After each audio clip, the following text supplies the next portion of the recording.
it's Benchwarmers time, and Daniel, Louisiana Tech is going to the Sun Belt Conference. Going back to the Sun Belt Yes. Conference. They used to be a member back in the 70s? In the 90s, 91 to 2001. Okay, really? Yeah. Okay, well. I just wrote the story for the 6 o'clock. Okay, well, then, thank you for informing me. Got I could have swore I saw some banners of them like winning things in the Sun Belt. Maybe they were a part of it in the 70s as well. You want to check that on your phone while I kind of try to dig myself out of that hole? Louisiana Tech going to the Sun Belt. Awesome to resume those regional rivalries. Southern Miss, Louisiana Lafayette. Here we go. Louisiana Monroe. And Alex with the information. No. In 5. Hold on. 4. I'm not ready. 3. I'm not ready. Hey, Siri. 2.5. Hey, Siri. This is awesome. When was Louisiana Tech in the Sun Belt Conference? Pause. Yeah, 1991 until 2001. Really? Yeah, thank you, Siri. Wow. Okay. Can we start over? No. No. No, that's not how this works. That's not how this show works. We get lost on our phone. I got a text. We're saying wrong stuff. That's the point of the Benchwarmers. We Yeah. start over on TV Yeah. when we have to be, people are trusting us. Yeah. If you're listening to this show right now, I'm looking to get the facts. Yeah. You're in the wrong place. Well- But we did at least clear it up. Yeah. Can Well, we thank you, start Alex over? Anderson, for clearing that up. Yeah, so they were in the Sun Belt before. They are again, or going to be 2026. $5 million buyout to leave the Conference USA. I say it's worth it. I think they'll probably make that back with one game against ULM.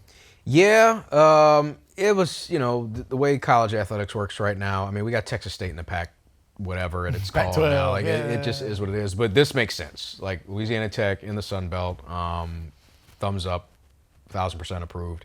Now they just got to do some winning. Yeah. They didn't do a lot of winning in Conference USA. Baseball team was probably the most successful But program in the last few years. Football had Never its won run it. for a while under Skip Holtz. they never won the conference in football. Obviously, they have one more opportunity this year. Yeah. Doesn't seem likely. But yeah, I think that'll be the craziest part if you think back that they never won a conference championship in football, and they were very good in football. Yeah. They were a 9-win team that didn't go to a bowl game. We talked about that in the newsroom with the Independence Bowl back in 2012. Some questionable, at least from my point of view, some questionable decisions by that administration from the 2000s to now in the time that they weren't in the Sun Belt. Yeah. Hopefully this, I feel like they're heading in the right direction right now. Yeah. And I think a move to the Sun Belt is a perfect move for them because again, those regional rivalries are so important, and now you've got them built in. And we view everything in the football lens, right? But this is every sport. Yeah. Is going to be so much easier. Travel, Baseball, volleyball, and basketball, those bowling. Games, those games are going to go crazy. Yeah. ULM, UL Lafayette, consistent, Yeah. multiple games a year. It's going to be so fun. Yeah. And that's the kind of stuff Tech needs. And Southern Miss. Yeah. They're back with Southern Miss. That's a heated rivalry on the baseball diamond. Some football, of those too. tournaments, that were awesome. Tech had been hosting. I wonder what's going to happen with that in terms of the conference. That might be shifting out of Ruston. Whatever contracts have been written up. Yeah. But they'll get back. Poking fun in a way, just of the situation, but happy that Louisiana Tech is back in the Sun Belt Conference. It's just going to be even more interesting to see them continue to refer Louisiana Lafayette as Louisiana Lafayette. Yep. Those regional rivalries are always awesome. So yeah. So, what did you watch when it comes to sports this past weekend? I watched a little CFL. That's about it. A little bit of the American Century Golf, Lake Tahoe thing. Like had that up on the screen. Yeah, that a was little cool. bit. That was neat. I saw pictures of Chelsea winning the FIFA Club World Cup. President Donald Trump managed to be in the celebration shot of Chelsea, which was hilarious just to see. Like, okay, explain that whole thing to me. So I heard normally, about it, but I'm host countries or whatever, they have the president or So we prime hosted minister. Yeah, we hosted it. But there was no American teams in it. They may have been in at some point and got Okay, knocked out. But for this the would be an championship, MLS team, right? Yes. Okay. Well, no MLS. If an American team was in it. Right, it would have been an MLS team, Got it. but they're not that good. So it was like the World Cup of teams from around the world. So like how Europe does their Premier Leagues of like the best teams in England, the best teams in France. Right. Essentially that, but just like on a smaller scale, worldwide. Well, not smaller, worldwide scale. Okay. But the UEFA pure European one, that's just like the peak of those international competitions.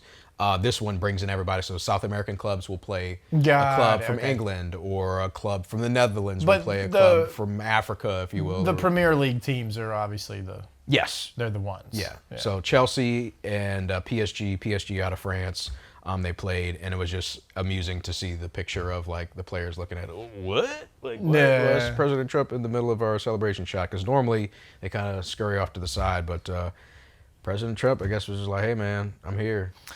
Interesting. Yeah. I learned about, this is going to be some real nerdy stuff here. I learned about opening crates, or whatever you want to call them, in Counter-Strike 2 or Counter-Strike Go or whatever it's called. Yeah. These streamers on Twitch, Tim the Tap Man, I'm sure no one listening to this knows what I'm talking about. They spend like tens of thousands of dollars to open these crates on stream. Yeah. And it's for like gun or weapon skins in game. But apparently these skins hold some great value. Like you could actually resell them for big money. And I watched that on Friday for way longer than I'd like to admit. It was fascinating though. Yeah. It was a different world that I'm not part of. And it was, I guess it was more or less just like watching someone gamble, because that's all you're doing is, you know, you open the thing and then you usually don't get what you want. Some things that you didn't know you were interested in before, then you find that you are interested in. I don't know if I'm interested. I think maybe my interest is like, it was one day interest, because they were on again today, and I was like, oh. Also, the reason for those that are watching, for the listeners, I'm wearing my LSU baseball shirt where it says Baton Rouge North. Yeah. Because this is the outline of the state of Nebraska, Omaha, Nebraska. Kate Anderson going number 3 overall to the Seattle Mariners. So this is an homage to Kate Anderson for helping LSU win their 8th national title, the ace of the staff, and hopefully he can pull a Paul Skeens and be called up, same year that he starts out. Rocket ascent to like the best pitcher in the league. Paul Skeens going to be starting in the MLB All-Star game, so that'll be something to look forward to. Home run derbies tonight? That'll be in the past, because this will come out on Wednesday when the All-Star game and the home run derby take place. But shout out to Kate Anderson. Going to be pulling for the Mariners when he's pulled up there. Give me a home run derby winner that we can all make fun of each other that we were wrong. You know what would be hilarious? If I knew anybody that was competing in the home run derby, which I don't. So this is like, I'm not familiar with Louisiana Tech's history in the Sun Belt, and I don't know anybody competing in the home run derby. A banner episode for Daniel. I'm batting 1,000 right now. This is what happens this time of year. Yeah.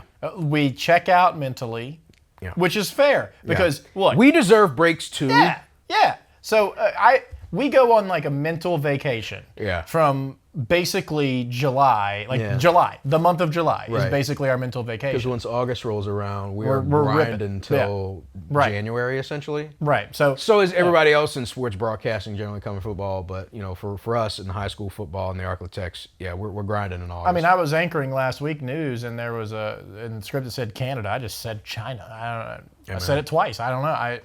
Point being, Canada, China both start with a C. Mental vacation. Not America. For all of it. For us sports people. Okay. See, that's what I'm talking about. We're getting loose here. Yeah, we're checked out slightly. You know who's always dialed in? I think we should do this. Better, I had something else, and I'm losing it. Oh, Big Dumper. That's who's going to win the home run derby. Seattle. How can I not remember that? Got it. Yeah. All right. I couldn't tell you his first and last name, but I know you're talking about. Yeah. What do you mean? Is it Cal? He's that guy. Cal Raleigh? Cal Raleigh. Is that Big Dumper? That sounds like him. That sounds like his name. No, it's Cal Raleigh. That sounds exactly right. Hey Siri. Who's the Big Dumper?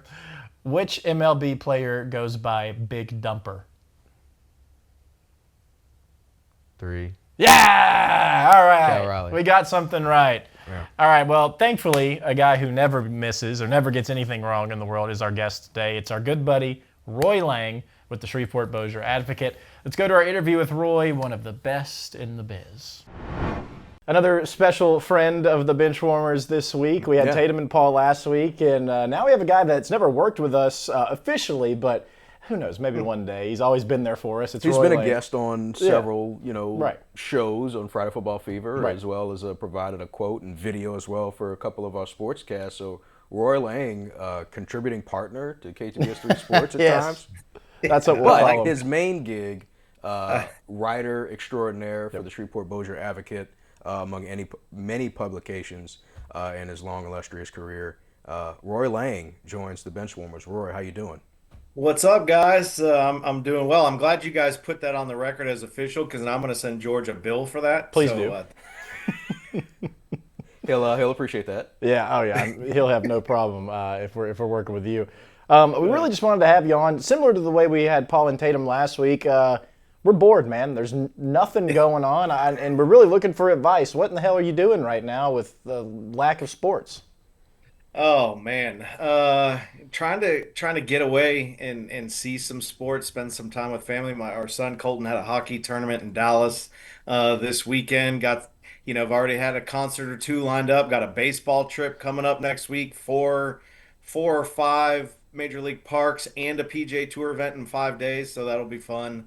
But then when we get back from that, as you guys know, it is time for football. Once August 1 hits, we're in it like you guys.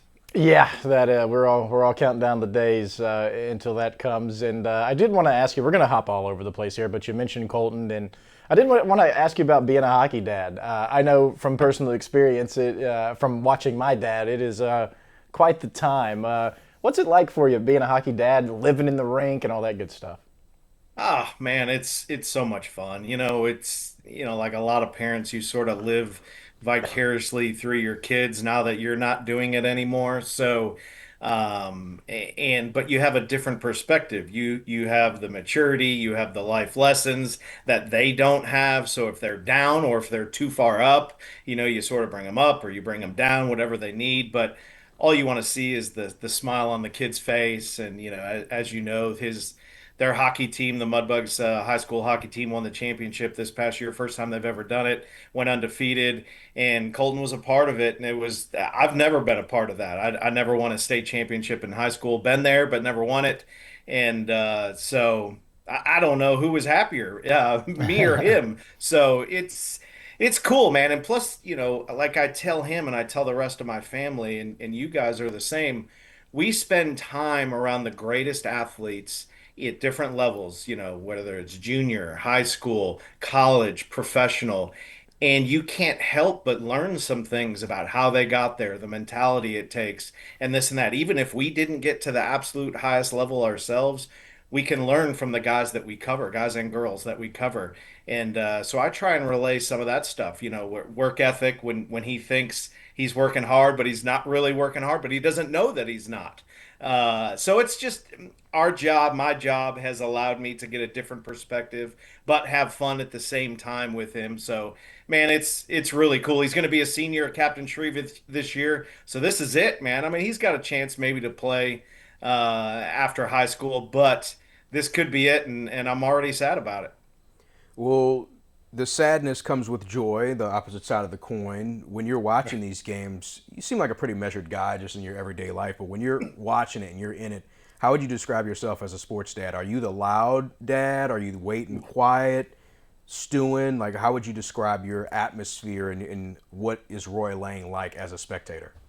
I am definitely not the loud dad. I can't sit and listen, man. I understand the passion of parents, but going back to sort of what we see from our side in our job, I can't be the one that's always blaming the ref. That's always, the kid is never wrong. I can't be that guy. So I don't sit with the other parents. And it's not, we have great parents on the high school hockey team. It's not necessarily ours, but the other parents, obviously the opposing team is there as well. So I sort of, I'm the one that's sort of more neutral out of anybody because that's what we're bred to be as journalists. And if our kid makes a bad decision, I'm going to say it, and the parents don't like that. So I'm not around the parents during during the games. I'm filming. I got a GoPro, and I've filmed every second of his games. And Christy even gets on me sometimes that maybe I'm too neutral, but but that's how I'm built, man. I want the best for Colton. I want the best for all those kids. And if they need the perspective of it's not the ref's fault, you actually made a mistake, but it's okay. We can learn from it. That's what I'm gonna do. And I think every team, every kid, needs that kind of thing. Well, if Christy needs a parent to scream and yell, we'll send my dad over because he was that guy every Awesome. And I single. love it. I love it. Yeah, that famously, he and a couple other parents when we played in that same league over in Dallas for the Cajun Catahoulas, they had costume changes out in the car. So when they would be thrown out, they'd go out, put a wig on, come right back in.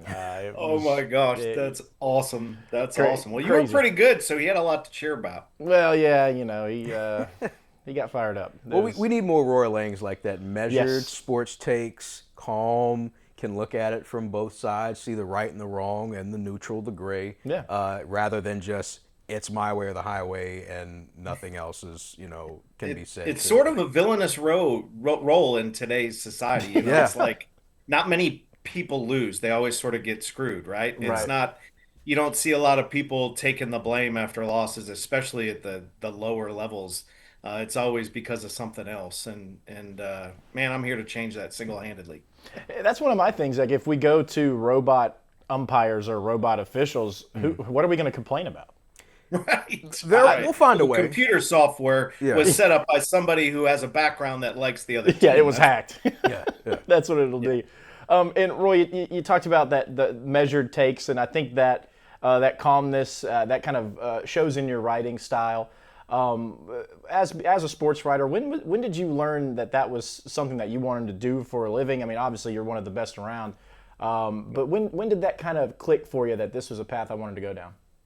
Well, I appreciate that, and it's nothing other than passion right now. This late in my career, and it started. I just sort of fell into this role. Obviously, to be honest, I wanted to be a professional athlete. I wanted to play anything, but golf was what I ended up being best at, and so I had a chance there, but it didn't work out, and I was like, man, well, I don't really want to grow up and get a real job. What can I do? And one of my friends in South Florida at the time was like, hey, go to broadcasting school. You'd be awesome on radio or TV or something like that. Nothing about writing because in English I was terrible. The SATs, I know the ACT is big down here, but the SAT I got like 710 math and 450 English or something. So English was not my thing. I'm a math guy. But what happens, I go through broadcasting school and then I write something. I used to work for a company that broadcast Greyhound races of all things. And there was a race. I wrote about it and they're like, dang, that's pretty good. And I'm like, shut up because I can't write. And my dad was even like, I don't know what you're going to do, but it better not be the journalism side because you were terrible at English. Man, I got a part-time or a freelance gig at the Times. Long story short, years later, and they were like, "Hey, after a couple of them, do you want to come on part-time, and then do you want to come on full-time?" And man, I found out that writing wasn't necessary. Now, obviously, you got to know how to put sentences together, but if you have passion for anything, I think that helps. And then the passion to tell people's stories, to cover big events helped my writing. It helped, and I like to think that I'm okay at it. My editor is my wife currently. She reads almost every story I write, so I obviously there's a couple mistakes here and there, but I've gotten better with that. But honestly, the passion for sports. I mean, I haven't worked a day in my life. I know people say that a lot, but I really haven't. I've been a sports writer and a caddy. I mean, that's what else could you want to be if you don't want to grow up? So and you couldn't be a professional athlete. So the passion to originally, I loved going to Super Bowls, loved going to the Masters. I wanted big events, and I went to a bunch of them. But as time went on, the stories became more important. The story sort of behind the story. Because once you're at a bunch of big events, I mean, it's just another event. It really is, and it's hard to tell somebody that hasn't been to the Super Bowl. But there's nothing like just another story. Whether the kid overcame tragedy or whatever it was to get to where he or she was. that's the story I want to find. Not necessarily the box score and here's his stats or her stats. I want to find out how they got there, what they overcame to get there. And now, present day, that's really what I wake up every day trying to do is find the best stories around. It's not about trying to go cover the biggest events. So, part of your story and something I've always been curious about is how you find time to balance your sports writing duties and being a caddy. We see the bib behind you, Philip Barbary Jr. When is it decided what events you're caddying for? How is it decided to balance what you have to do to cover sporting events here in the Arklatex and also being there for On the Bag with Philip? Well, it was easy because about right after COVID or right before COVID, when I was at the Times, I was there for 23 years. They offered a buyout basically to a bunch of people that had been there for a long time, obviously trying to dump some salaries. And you didn't have to take it, but it was pretty good opportunity. And that was the exact time that Philip Barbary was turning pro. So talked to him. He was like, "Hey, do you want a caddy?" And I was like, "Well, you know what? This is perfect timing because I can leave my job and still get paid for a bunch of time upcoming and caddy for you." So that's how that happened. And I went full time with him for the first 3 or 4 years, 3 years, I guess, of his professional career. Then he got a girlfriend, then he got engaged, then he got a wife, and as you saw, Chloe, just the sweetest, most wonderful thing. They are unbelievable. She was on the bag at the U.S. Open, and now I'm sort of in reserve mode. I was down there for his U.S. Open qualifier in Palm Beach. How he got to the U.S. Open at Oakmont, but more of just like he wanted me to be there, and I was there. She carried the bag. But we sort of rekindled some of the magic that we had over the years.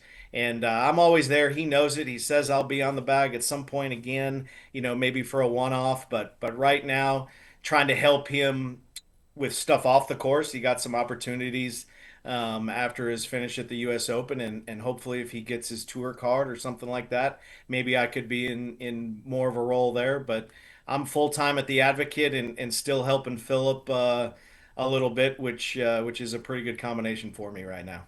What was the transition like going to the Advocate? How is your process change at all, or what's the experience been like? When they first called me at the Advocate, and I said no immediately because I was like, listen, I'm caddying for Philip. I said, this is an opportunity of a lifetime. I wanted to be on the PGA Tour. I'm sort of getting to live that life vicariously through this kid and help him get there, help him just learn a bunch of different things, not golf necessarily, when we go travel and stuff and just hang with him. I mean, I did it since he was like 16 years old, 17 years old. So I said, there's no way. And the PGA Tour was a possibility, so I'm like, I'm not going to give up, that opportunity for this. And then they came back and they're like, we really want you to help launch this. They made it worth my while. They promised that they were building. They weren't going to do what my previous employer did and just sort of shut the whole thing down.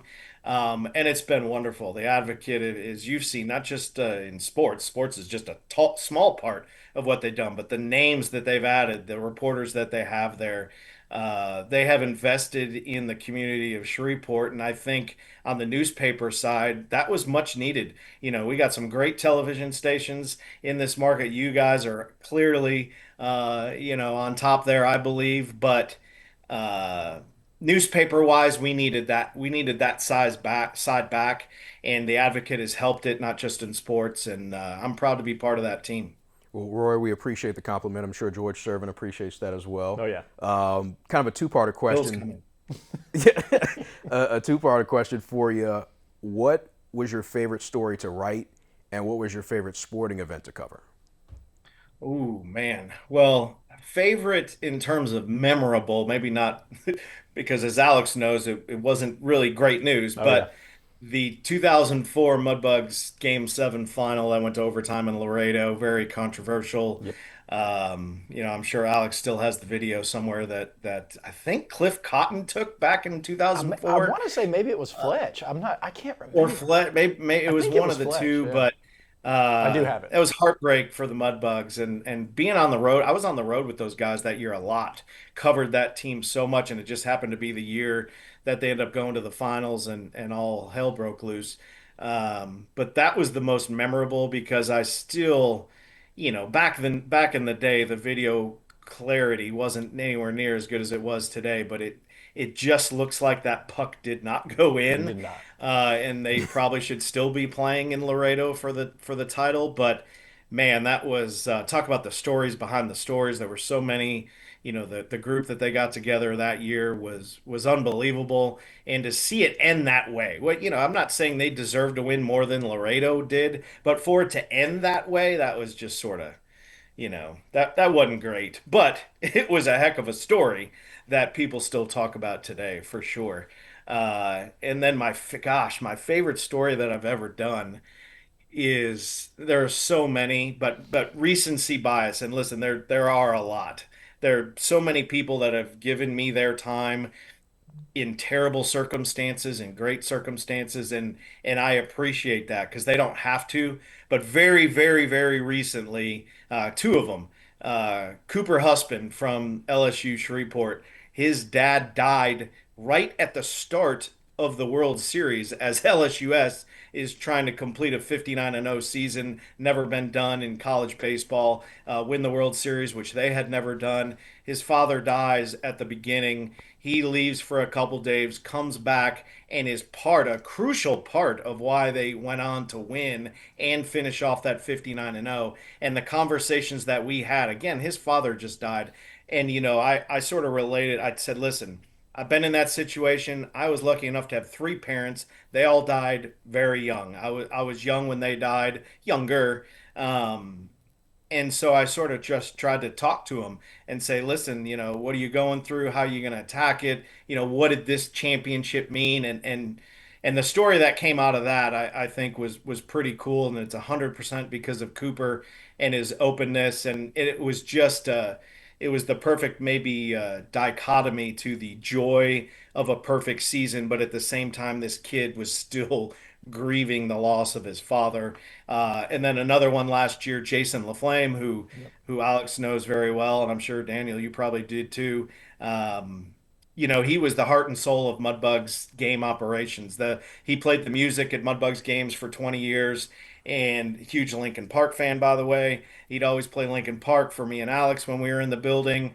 And he lost his life to cancer, and just a guy behind the scenes. Nobody ever talked about Flamer when they won championships or won games. But if you went to a game, you knew who he was without knowing who he was. And he was just a part of Mudbugs hockey. And writing about his story and how passionate he was about the game and just the little bit that he had to contribute through songs to the game and what that meant to him and to the fans. So that was another pretty cool one. Yeah, Flamer, all time guy. When I was like 15, 14, too young to drive, he was living over closer to us out in Houghton, and he would come and pick me up if my parents couldn't do it and take me to the rink, and he'd go out and skate with me. Even in roller, he'd go out and skate with me just so I could get some time out there. It was him and Nasher. I don't know if you got to remember Yeah. Nasher. Oh, yeah. Yeah. They were the homies back when I was still figuring stuff out. They were awesome. Right. I did want to talk about your Mudbugs fandom. I know for me, I was 8 years old when they got here, and I was the coolest dang thing I'd ever seen in my life. And everyone's fighting, and it changed my life. When did the Mudbugs kind of grab hold of you? Because I mean, obviously you cover them for work, but clearly you're a fan. When I got here in '99 from Miami, and I was born in Chicago, huge Blackhawks fan, but then when I moved to South Florida, I was a season ticket holder for the Florida Panthers. So big hockey guy, I came to Shreveport, and they're like, "Yeah, there's a hockey team," and I was like, "What?" I'm like, "There's a hockey team, a professional hockey team in Shreveport, Louisiana." They're like, "Yeah, it started a couple of years ago. They played the Hirsch." And went out there, and it was just sort of mesmerizing. I mean, it was hard to believe that it was 95 degrees outside. You walk into the Hirsch, and those early days in the Hirsch were wild, Oh man. I yeah. mean, they were wild. And talk about fighting and this and that. I mean, not only were they good, but it was just all out. It was buffoonery sometimes. And I was like, this is crazy. And then, 4 years later, I'm covering the team, and you get to know the guys. It's like, listen, I have to be unbiased when I'm reporting on the Mudbugs, but you can't help to get to know these guys when, like I said, I was on the road for that 03-04 season with them a lot, doing a bunch of insider stuff. The stuff went crazy. The people loved the coverage, so we just tried to pile on as much as we could. So you can't help but get to know these guys and understand how much this means to him. And when they win or when they lose, it's not that you're maybe cheering or sad, but they're Right. happy or sad, and what it took behind the scenes for them. And that's really what has struck me in everything I've done is not necessarily being a fan, but knowing and empathizing with sadness, especially when things don't go well. A golfer doesn't finish well or a team doesn't finish well, knowing the hard work they put in and some of those guys put in, but at the same time, you know how happy they are when they win. So that's sort of what's always got me is the emotional part of it, which is weird to say, right? There's no crying in baseball. It's not about emotion and this and that, but it is, man. These are real people. They're putting hard work into it, just like a guy running a Fortune 500 company would, and it means just as much to them to win the CHL championship as it would be the Stanley Cup championship. So it's impossible unless you're a robot. It's impossible to avoid those emotions. Oh yeah, those locker room scenes. We were both in Corpus Christi a few years ago, and the junior Right. version of the Mudbugs lost, and it was the same thing. There's nothing quite like that quiet in the locker room. You might have a guy barking here and there, but just to see, they never believe they're going to lose, right? Like it never creeps in until that moment it happens, and it is fascinating, man. And the way that you're able to convey that emotion, because for us, we kind of have a cheat code. We show it to you. You know what I mean? We have the Right. camera. Right. You have to actually describe it, which is impressive to say the least. And the people that talk to us, me and you guys, the other TV guys, after these things, not just the wins. What the people that impress me are not the guys that are out there like this after they win and talking and this and that. It's the guys that'll do that, but they'll also come out and talk to you after the absolute most gutting loss, and they'll try and give you what they're feeling. Sometimes the words really don't come out very well, but you see the emotion, you see some words or you hear some words. Those are the guys those are guys and girls who I just respect more than anything else. That will talk to you and understand you're doing a job as long as you're fair to them. I believe that they will be fair to you, the good ones, when it's good or bad. Now, continuing the fan journalist aspect coverage, seeing the Wrigley Field poster behind you, you're a full-on fan of the Chicago Cubs, correct? Yes. Okay, Yes. bit of a left field That was question here. since I was about 3 years old, as long as I can remember. Yeah, so a guy that has a lot of power right now, the Pope, Pope Leo, is a Chicago White Sox fan. Right. Hypothetical here, I don't know how spiritual, religious you are, but if Pope Leo had a guaranteed first-class ticket to the pearly gates, whenever that time comes for you, you're getting in, but you have to become a White Sox fan. Could you do it? Oh, God. Heck no. I want to get in on my own merit, first of all. That's right. And it's nothing against the White Sox. Listen, when they were in the World Series against the Astros, gosh, I don't know, what's that been, 10, 15 years ago? I was cheering for them. I don't hate the White Sox. I love Chicago, so I want people in Chicago to be happy. I'm not one of those that really, you love them or hate them type thing, but I'm clearly a Cubs fan. But I want to get it on my own merit. I got a long way to go in terms of getting there, but I'll cheer for them. I mean, I don't want it to be my ticket to heaven, but I will cheer for them. Not quite as hard as I was internally cheering for them in 2016 when I was at Game 7 in Cleveland, Yeah. but I'll cheer for them because I know a bunch of people from Chicago that are White Sox fans. That's a measured take, just Yeah. like we said. Yeah. Obviously, if the requirement to get to the pearly gates was being a Lincoln Park fan, you'd be in, and you could bring a few friends with you. Yeah. Talk to me about that, man. I mean, I know we've talked about it, but tell our viewers about how that fandom started, and how many times already have you seen this new edition of Lincoln Park? Oh, the new edition I have seen one, two, three or four times already. I think I'm up to about 33 overall. Wow. Yeah. If you combine the two versions of Lincoln Park, and it's just people don't get it. They talk to me and they're like, "What are you? What?" I mean, I haven't seen 33 concerts in my life, and you've seen the same band 33 times. And I'm like, I don't just like Linkin Park. I go to other concerts too. But man, after 2000, when Hybrid Theory came out, I'm still trying to figure out my way. I'm trying to be a better person. I'm trying to understand what maybe I'm going to do in life. And sometimes music for me, sometimes those lyrics and just the vibe just hit you. And I went to a Metallica concert at Texas Stadium in Dallas. Limp Bizkit was the Yep. second act, and Linkin Park opened for them. Yep. So they were like third level, and I'd never seen them before. And I went to Texas Stadium, and I came away a bigger Linkin Park fan than a Limp Bizkit or Metallica fan, and I like both of those too. I was like, wow, this band really has something. And here we are, years later. I've seen them, 30 something times.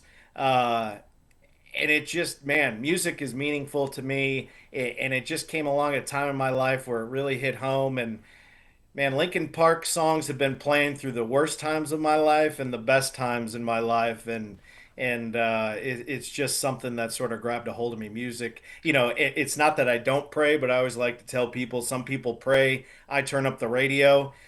You can do both, by the way. I'm not saying you shouldn't pray, but music hits me as hard as anything else, and there's a time and a place that it really can grab you. And Linkin Park was the band for me. And I was, it was devastating. I was at Wrigley Field, believe it or not, when I learned that Chester died in what, 17, I Yeah. think. And by the way, Chester and I have the same birthday. So Wow. that was pretty cool.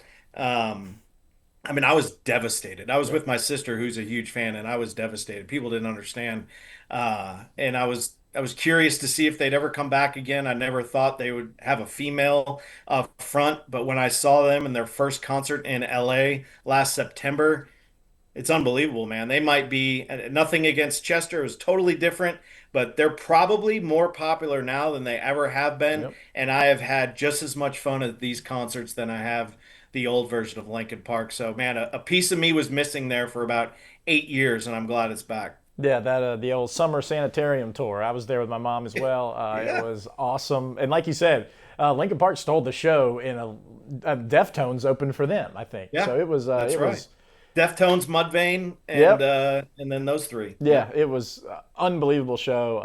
And yeah, Well, how old were you in 2000? I was 10. Or actually, it wouldn't have been 2000.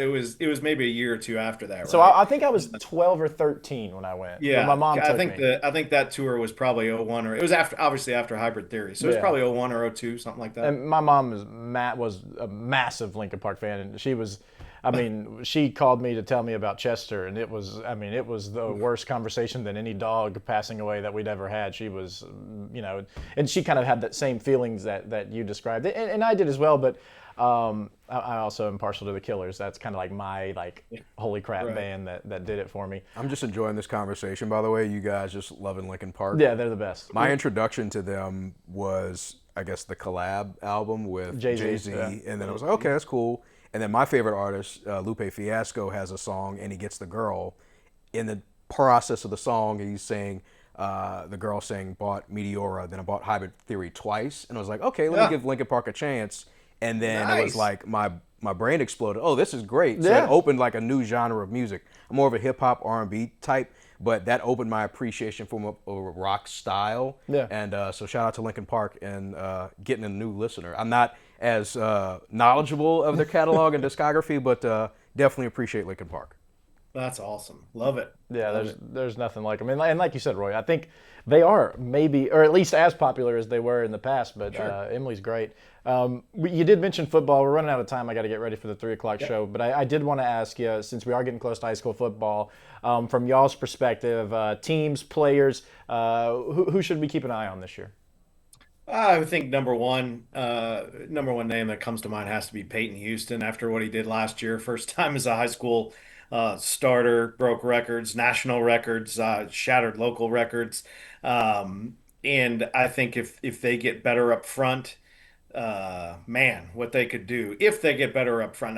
Listen, he did pretty well, and their line play wasn't terrific, but he's got a bunch of guys that he can throw to as well. But I think Peyton Houston is a guy that we're going to see. I told somebody yesterday he's going to play on Saturdays for sure, and he might sure play on Sundays as well. And just a great kid. Another thing we were talking about, the good kids, man. He works at it. He's humble. He doesn't want to talk about himself when he could talk about himself. So that kid's going to do big things. Plater, running back at Captain Shreve, who was a defensive player, and then last year they put him at running back, and lo and behold, look at what he did. I think that's a cool story there. And then just the influx of new coaches that we have this year. We got a bunch, what, six, seven, Yeah. and just in our coverage area, you probably have more in yours, but 6 or 7 new guys, first year guys at that program, not necessarily first year head coaches, but at that program. So I think that's going to be fun to watch as well. And we're going to wrap up here. Normally, we ask 3 "What are we doing?" questions. I think we have the "What are we doing for listening to music?" Lincoln Yeah, I think Park we got it.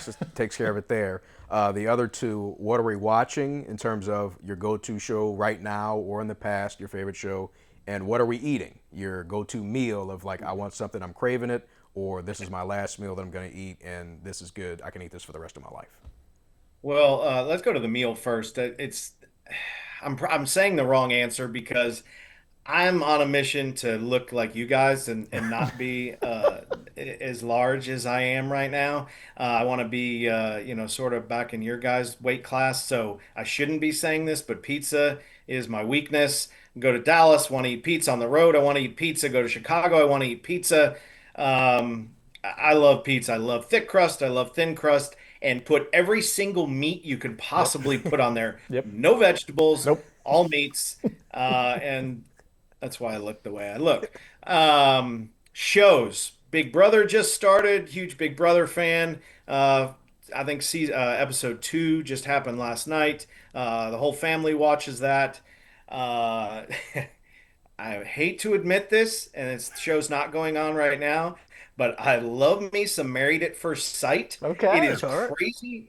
crazy that people go to the altar, and these are real stories without ever meeting the person. And I just love carnage, man. I want to see the carnage that happens because you know it's going to happen when you don't meet the person.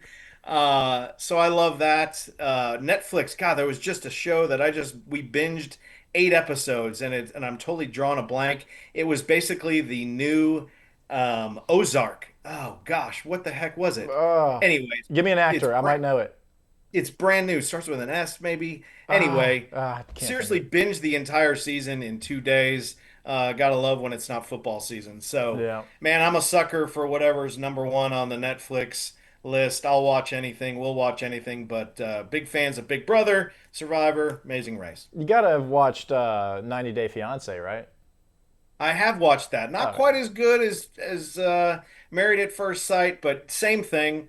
Carnage, love it. I mean, it's listen, I went through so my much. own carnage in life early on. I didn't get married till I was 46. Thank God. I got all my mistakes out, most of which were my doing early on. So Yep. I'm just sort of not laughing, but I'm looking at other people's carnage and thinking myself that it wasn't mine on video.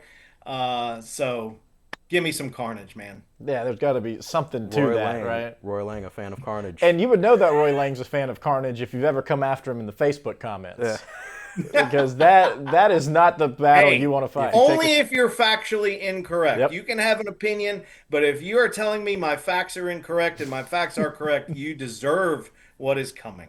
Something about taking a shot at the crown you better not miss. Yeah, you that's know, it. so I That's think that it. comes around. If you were going to reply to one of Roy's posts, you better have your facts straight, Yeah. because it's coming. Well Listen, deserved man, too. somebody Yeah. needs to Don't mess these with Roy. days. Yeah, that would be my answer. That's my favorite show, is when someone comes at you on Facebook and watching that go down. I love that so It's much. not that bad. I also love people on Facebook Oh too. no, I'm not saying it's bad. It's just No, it's good. It's to see the justice given out. There Yeah. you go. In I a- like yes. that. Yeah, I to like see the justice given out in a respectful but factual manner, you never see Yes. that online, because usually it's just the person screaming the loudest wins. Right. I don't call names. I hate those people. My name is on everything. It's not like I have a made up scream name or anything like that. I will not call you names. I will just tell you you're an idiot That's it. That's it, man. There you go. That's why we love without saying that you're an idiot. it. Yeah, exactly, man. Trust me, it is. It's nice. Yeah. It's just such a breath of fresh air. Because I kind of live on Twitter as well, and I mean, that's like the worst place in the world. Oh God, it's so bad. It's gotten worse and worse and worse. It's great and it's bad. But I can't, It's great because we it's can a thing you share can't. It's our it's stuff, watching the a work car that we wreck. It's do. watching the carnage in front of you, but you can't look away because 100 in that carnage 100%. there's something good every now and Social then. media is great, and it can be terrible at the same time. Yeah. It's great for what we do, sharing people's stories and stuff like that. But man, if you go down the wrong rabbit holes, it's really depressing. Yeah, it is. I got on the Chris Hansen rabbit hole the other night on Facebook Reels, just scrolling through the To Catch a Predator. I probably watched 2 hours. Oh of it. my God. It was good. It was. I forgot about it. It was great. It was a good time. They have any makeup texts that were edited? No, that was too long ago. Oh, There you go. There you go. That's the man right there. That's why we love him. We have to close it on that. That was too dang good right there. It took me a little bit to catch up to you, but that was good. shout out to Roy Lang. Yeah, you're the man. Well, Roy, we got to do this again when we get into football, and we got to get you on the Fever as well. I mean, it's a long time coming. We got to get you to call in or something. And hopefully I'll be a little better for TV by then if I stop eating pizza. But it's been fun, man. Anytime. This is so much. I'm glad you guys are doing this. Totally different take on sports podcasts, and I love it. All right, man. Well, you are the best. I'm sure we'll see you soon out on the field or wherever, and I'll probably text you after this. But, And we'll think of that show that's on Netflix that you binged. yeah, by the time we'll meet come again. up with that show as well. We'll get it. Sounds good. And you're getting to a Linkin Park concert, Alex. No, that is, again, the next one, my wife, she can come if she wants, but if she doesn't want to go, she's out of the equation. I'm going with y'all. Nice. We'll be there, Awesome. 100% guaranteed. Thank you again, Can't Roy, wait. for hanging out with us here on the Benchwarmers. No problem.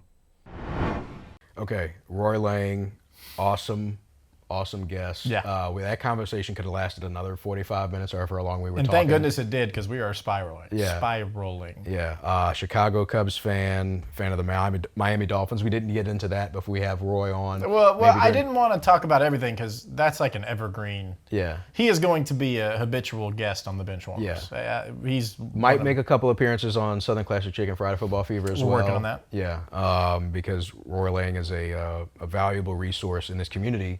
We can talk about our quote-unquote competitors. He's in the web field, Right. but sports journalism. Roy Lang, a valuable asset to this community in terms of shining light on stories that some people may not hear. We do different things. Yeah. Right. Yeah. We cover the same things, but Yeah. we cover them in different ways. I Yeah. mean, where he's going to go, they're going to tell you where the scores and everything and what they are and all that stuff. Yeah. We're going to show you the highlights of most of the games. Yeah. Roy, he's going to give you an inside look at a specific game Yeah. and go way more in depth than we ever could when we Yeah. have to cover, everyone else. So it's just a different thing, and his Yeah. perspective is it's great. I mean, there's no one like Roy. Yeah. So Roy was great, and I do want to kind of dig myself out of a hole. It's not going to make myself better, but where I got my 1970s information from of checking the Sun Belt, which not true. So it was a bio on Vicki Johnson, Louisiana Tech legend, who was awesome in the 90s in the Sun Belt at Tech. She was born in 1970s. I don't want to give her exact year out of courtesy to her. Don't reveal a woman's age.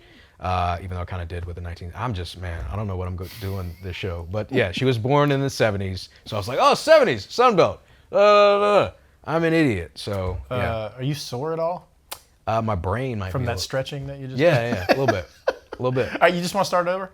Nah, we're already several minutes in at this point. Yeah, we're good. Like there is no.